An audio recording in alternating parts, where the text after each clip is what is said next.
Breaking news చూస్తున్నాం. తెలంగాణ శాసన మండలిలో ఆసక్తికర పరిణామం చోటు చేసుకుంది. ఎమ్మెల్సీ కవిత ఒక్కసారిగా భావోద్వేగానికి గురయ్యారు. ఆమె కంటతడి పెట్టుకుంటూ బీఆర్ఎస్ ని టార్గెట్ చేస్తూ విమర్శలు గుప్పించారు. ఇక తనని పార్టీ నుంచి కావాలనే బయటికి పంపించారు అని, ఆ విధంగా ప్లాన్ చేశారు అని, పక్క ప్లాన్ ప్రకారమే తన మీద ఆరోపణలు జరిగాయని అంటున్నారు. ఇక పక్కనున్న వారి కేసీఆర్ ను తప్పుదోవ పట్టిస్తున్నారు అని అంటున్నారు. ఇక బీఆర్ఎస్ లో మొత్తం అవినీతి జరిగింది అంటూ అవినీతి చిట్టాను బయటపెట్టారు. మొత్తానికి బీఆర్ఎస్ పై కవిత మాటల యుద్ధం ప్రకటించారు. తెలంగాణ జాగృతిని స్థాపించి ఉద్యమంలోకి వచ్చినట్టుగా కవిత వెల్లడించారు. ఆస్కార్ ఫెర్నాండెస్ తో కేసీఆర్ కు మీటింగ్ ఏర్పాటు చేసింది కూడా తానేనని కవిత వెల్లడించారు. ఎమ్మెల్సీ పదవికి రాజీనామాపై కవిత వివరణ ఇచ్చారు. రాజీనామాను ఆమోదించాలి అని కోరారు. అంతేకాకుండా బీఆర్ఎస్ లో చేరడానికి ముందే జాగృతిలో చేరాను అని, జాగృతిని స్థాపించాను అని, 8 ఏళ్ల స్వతంత్ర సంస్థగా పనిచేశాను అని కవిత వెల్లడించారు. తెలంగాణ కోసం గల్లీల్లోనే కాదు ఢిల్లీలో కూడా కొట్లాడినట్టుగా వెల్లడించారు. నిజామాబాద్ ఎంపీ టికెట్ తాను అడుక్కోలేదు అని, తెలంగాణ కోసమే ఉద్యమంలోకి వచ్చినట్టుగా వెల్లడించారు. ఇక నిజామాబాద్ ఎంపీగా నేనే పోటీ చేస్తే అందరూ బీఆర్ఎస్ ఎమ్మెల్యేలు గెలుస్తారని నాకు టికెట్ ఇచ్చారు అని కవిత వెల్లడించారు. పార్టీ మౌత్ పీస్ గా ఉన్న ఛానళ్లు, పేపర్లు నాకు మద్దతు ఇవ్వడం లేదు అంటూ ఆమె ఆవేదన వ్యక్తం చేశారు. 8 ఏళ్లుగా ప్రజల కోసం నేను చేసిన ప్రయత్నాలన్నీ అడ్డుకునే ప్రయత్నం బీఆర్ఎస్ చేస్తుంది అని, పార్టీలో అంతర్గత ప్రజాస్వామ్యం లేకుంటే ఎలా అంటూ కూడా ఆవిడ ప్రశ్నించారు. ఇక కక్ష కట్టి నన్ను పార్టీ నుంచి బహిష్కరించారు అని, ప్రతి కట్టడంలో అవినీతి ఉంది అంటూ కూడా బీఆర్ఎస్ అవినీతి గురించి వెల్లడించారు. ప్రత్యేక రాష్ట్రంగా తెలంగాణ ఏర్పడిన తర్వాత 2014లో జాగృతి ఆధ్వర్యంలో బతుకమ్మ నిర్వహించాము అని, ఆ తర్వాత నుంచి తనపై ఆంక్షలు మొదలయ్యాయని ఎమ్మెల్సీ కవిత పేర్కొన్నారు. వ్యక్తి స్వేచ్ఛను ఎలా హరిస్తారు అనే బాధ, ఆవేదనతో ఈ మాటలు చెబుతున్నట్టుగా వెల్లడించారు. ఇక శాసన మండలిలో ఆమె మాట్లాడుతూ భావోద్వేగానికి గురై కంటతడి పెట్టుకున్నారు. బీఆర్ఎస్ లో ఏ బాధ్యత ఇచ్చినా మనస్ఫూర్తిగా పనిచేశా. ఇక పార్టీలో ప్రశ్నిస్తే నాపై కక్ష కట్టారు. అక్కడే అంతర్గత ప్రజాస్వామ్యం లేకపోతే రాష్ట్రంలో ఎలా ఉంటుంది?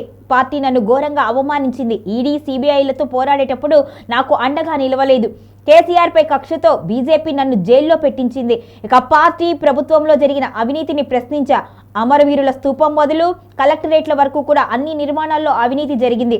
ఒక్క వర్షానికే సిద్దిపేటలో కలెక్టరేట్ కొట్టుకుపోయింది. తెలంగాణ ఉద్యమకారులకు పింఛను ఇవ్వాలని పార్టీలో కోరా. ఇక అమరవీరులను బీఆర్ఎస్ ఎప్పుడూ గుర్తించలేదు.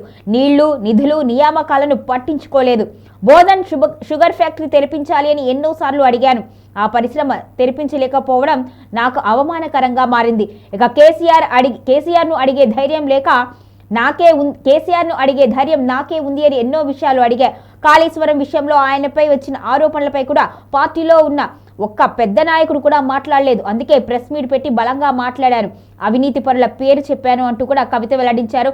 మొత్తానికైతే తెలంగాణ ప్రభుత్వం ఉన్నంతకాలం, బీఆర్ఎస్ ప్రభుత్వంలో ఉన్నంతకాలం కూడా అవినీతి జరిగింది అని, అవినీతిమయంగా మారింది అని, తను ప్రశ్నిస్తున్నందుకే తనను అణచివేయాలి అని చూస్తున్నారు అని, బీఆర్ఎస్లో ద్రోహులు ఉన్నారు అని చెప్పింది కవిత. అంతేకాకుండా బీఆర్ఎస్ పార్టీ మార్చేటప్పుడు కూడా, టీఆర్ఎస్ను బీఆర్ఎస్గా మార్చేటప్పుడు కూడా ఆ నిర్ణయం సరికాదు అని కేసీఆర్కు సూచన ఇచ్చినట్టుగా కూడా వెల్లడించింది.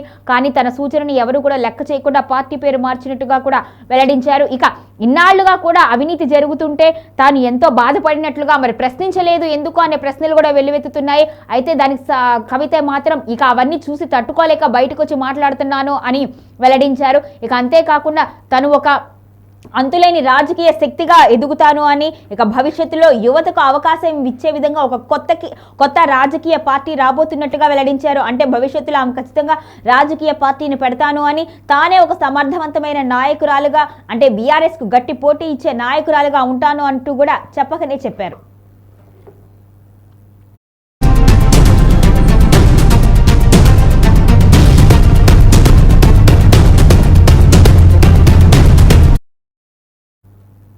ఇక లక్ష్మీ నరసింహస్వామి నా 2 కొడుకులపై ప్రమాణం చేసి చెబుతున్నా, నాది ఆస్తుల పంచాయతీ కాదు, ఆత్మగౌరవ పంచాయతీ. నైతికత లేని పార్టీలో నేను ఉండలేకపోతున్నాను. అందుకే నా రాజీనామాను ఆమోదించాలి అని కోరుతున్నాను అని చివరగా కవిత వెల్లడించారు. మొత్తానికైతే ఆమె దేవుడి మీద ప్రమాణం చేస్తూ చెప్తున్నారు, తాను ఆ పార్టీలో ఉన్న విభేదాల కారణంగానే వచ్చాను అని, ఆస్తి కోసం ఏమాత్రము కాదని, ఆస్తి అంటే తనకు అసలు అవసరమే లేదు, లెక్కలేదు అన్నట్టుగా చెప్తున్నారు. మొత్తానికైతే తన ఎమ్మెల్సీకి సంబంధించిన రాజీనామాను ఆమోదించాలి అంటూ కూడా ఆవిడ ఆవేదన వ్యక్తం చేశారు. పెద్దవాళ్ళు, పైరవికారులు, కాంట్రాక్టర్లు ఎవరు రాలేదు అధ్యక్ష. నేను ఎప్పుడు కూడా పేద ప్రజల మధ్యలోనే ఉండి పనిచేస్తున్నాను అధ్యక్ష.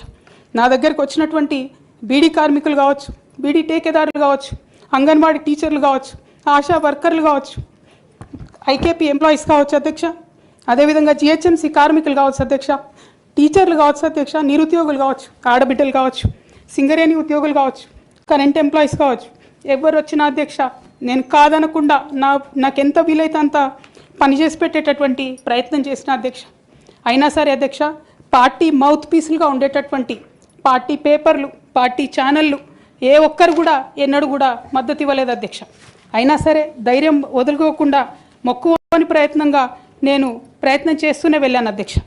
అధ్యక్ష తెలంగాణ రాకముందు, బీఆర్ఎస్ ప్రభుత్వం ఏర్పడకముందు ఒక మాట అనుకున్నాం అధ్యక్ష. కేసీఆర్ గారే పదే పదే ఈ మాట చెప్పారు. ఉమ్మడి రాష్ట్రంలో మనకు కాంట్రాక్ట్ వ్యవస్థ వచ్చింది, మరి కాంట్రాక్ట్ ఎంప్లాయీస్తోని, అవుట్సోర్సింగ్ ఎంప్లాయీస్తోని దేశానికి నష్టం జరుగుతుంది, రాష్ట్రానికి నష్టం జరుగుతుంది, అందరికన్నా ఎక్కువ తెలంగాణ యువకులకు నష్టం జరుగుతుందని చెప్పారు అధ్యక్ష. ఆనాడు వారు సరదాగా ఒక మాట అనేవాళ్ళు, అందరికీ కాంట్రాక్ట్ పోస్ట్ ఉంది, మరి ముఖ్యమంత్రికి కూడా కాంట్రాక్ట్ పోస్ట్ ఉంటుందా అని చెప్పి ప్రశ్నించేవారు అధ్యక్ష. కానీ తెలంగాణ వచ్చిన తర్వాత 10 ఏళ్లలో కూడా కాంట్రాక్ట్ వ్యవస్థను మనం రద్దు చేసుకోలేకపోయినాం అధ్యక్ష. అది కాకుండా అవుట్సోర్సింగ్ ఎంప్లాయీస్, అవుట్సోర్సింగ్ వ్యవస్థను పెంచి పోసిపోయినాం అధ్యక్ష. అధ్యక్ష బాధతో, చాలా ఆవేదనతో నేను ఈ మాటలు చెప్తా ఉన్నా అధ్యక్ష. తెలంగాణ సమాజానికి ఏదైతే ప్రశ్నించడం నేర్పించినటువంటి బీఆర్ఎస్ పార్టీ అధ్యక్ష, అంతర్గత వేదికలలో అనేక సందర్భాలలో నేను ప్రశ్నిస్తే అధ్యక్ష నా మీద కక్ష కట్టారు అధ్యక్ష. కేసీఆర్ గారు చుట్టూ ఉన్నటువంటి కొందరు వ్యక్తులు, తప్పక చెప్తున్నాను అధ్యక్ష ఈ మాట, ఎందుకంటే భారతదేశ రాజ్యాంగం ప్రకారం రాజకీయ పార్టీలు ఏవైనా కూడా ప్రజలకు ఒక దిక్సూచిగా నిలవాలి అధ్యక్ష, ప్రజలకు ఒక దారిదీపంగా నిలవాలి. పార్టీలోనే అంతర్గత ప్రజాస్వామ్యం లేకపోతే రాష్ట్రంలో ఎట్లా ప్రజాస్వామ్యం ఉంటుందనే విషయాన్ని కూడా మనందరం గమనించాలి. కాబట్టి ఈ మాట చెప్తా ఉన్నాను అధ్యక్ష. మరి కక్షగట్టి నన్ను ప్రశ్నించినందుకు పార్టీ నుండి బయటకు పంపించారని చెప్పి చెప్పక తప్పదు అధ్యక్ష. అధ్యక్ష మొదటి సంవత్సరం నుంచే రాష్ట్ర స్థాయి నిర్ణయాలలో ఎక్కడ కూడా నా పాత్ర లేకుండా కట్టుబడి చేసినారు అధ్యక్ష. ఇవాళ ఆనాడు బాధపడ్డా ఇవాళ నేను సంతోషపడతా ఉన్నా అధ్యక్ష. ఎందుకంటే అధ్యక్ష ధర్నా చౌక్ రద్దు చేయడం అనేటటువంటిది ప్రజాస్వామిక హక్కుల్ని కాలరాయడంలో మొదటి మెత్త అధ్యక్ష. ఆనాడు ఇంటర్నల్గా ఎంత ప్రొటెస్ట్ చేసినా కూడా రాష్ట్రం వచ్చింది, ఇప్పుడు ధర్నాలు ఎందుకు, దరఖాస్తులు లేవు, ధర్నాలు లేవు, అన్ని పనులు చేసి పెడతామని చెప్పుకుంటూ వెళ్ళడం జరిగింది అధ్యక్ష. అట్లానే రైతులకు జరిగినటువంటి అక్రమ అరెస్టులు అధ్యక్ష, ఇవాళ ఒక్కొక్క దగ్గర నుంచి రైతులు మాట్లాడుతూ ఉంటే బాధ తట్టుకోలేకపోతున్నాం అధ్యక్ష. అదేవిధంగా పార్టీలో జరుగుతున్నటువంటి అవినీతి అధ్యక్ష, ప్రభుత్వంలో జరుగుతున్నటువంటి అవినీతిని ఎప్పటికప్పుడు నేను వారి దృష్టికి తీసుకెళ్లడం జరిగింది అధ్యక్ష. అమరజ్యోతి నుంచి మొదలు పెట్టుకుంటే అధ్యక్ష, అంబేద్కర్ విగ్రహం దగ్గర నుంచి మొదలు పెట్టుకుంటే అధ్యక్ష, సెక్రటేరియట్ నుంచి మొదలు పెట్టుకుంటే అధ్యక్ష, కలెక్టరేట్లలో కూడా తీరని అవినీతి జరిగిన మాట ముమ్మాటికి వాస్తవం అధ్యక్ష. దీనికి పెద్ద ఉదాహరణలు సిద్దిపేట, సిరిసిల్లలో కట్టినటువంటి కలెక్టరేట్లు 2 వచ్చినటువంటి మొదటి వర్షానికే 2 కూడా మునిగిపోయినాయి అధ్యక్ష. ఆ విజువల్స్ అందరం కూడా మనం చూడడం జరిగింది.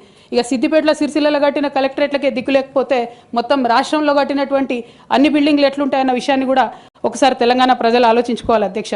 ఒక పక్క నిజం మాట్లాడే వాళ్ళను, సూటిగా మాట్లాడే వాళ్ళను, ఉన్నది ఉన్నట్టు చెప్పే వాళ్ళను రిస్ట్రిక్ట్ చేయడమే కాకుండా అధ్యక్ష ఉద్యమకారుల విషయంలో తీరని నిర్లక్ష్యం గురైంది అధ్యక్ష. అనేక సందర్భాల్లో నేను పార్టీ నాయకులని, పెద్ద నాయకులను కూడా అనేక సందర్భాల్లో అడిగిన అధ్యక్ష. వేరే విధంగా సహకరించకపోతే, వేరే విధంగా వాళ్ళకి హెల్ప్ చేయలేకపోతే కనీసం సీఎం రిలీఫ్ ఫండ్ కింద మనిషికి 10 లక్షలు ఇద్దాం, ఎక్కడోళ్ళు అక్కడ సెటిల్ అయిపోతారు అధ్యక్ష అని కూడా అడిగినాం అధ్యక్ష. అది కూడా చేయలేదు. 43 లక్షల మందికి పెన్షన్లు ఇస్తున్నామని గర్వంగా మనం చెప్పుకుంటున్నాం. ఉద్యమకారులు కాన్స్టిట్యున్సీకి 1000 మంది కూడా ఉండరు. ఆ 1000 మందిని పట్టుకుంటే ఇంకో 1,00,000 మందికి ఎక్కువైతుంది. వాళ్ళకు పెన్షన్ ఇస్తే లాగుంటుంది, గౌరవంగా ఉంటుందని అనేక సందర్భాల్లో చెప్పినాం అధ్యక్ష. అది కూడా 69లో పనిచేసినటువంటి ఉద్యమకారులు వాళ్ళ స్ఫూర్తిని తీసుకొనే మనం ముందుకెళ్ళినామని చెప్పి మనం చెప్పుకున్నాం అధ్యక్ష. నా దగ్గరికి ఎప్పుడు పెద్దవాళ్ళు, పైరవికారులు, కాంట్రాక్ట్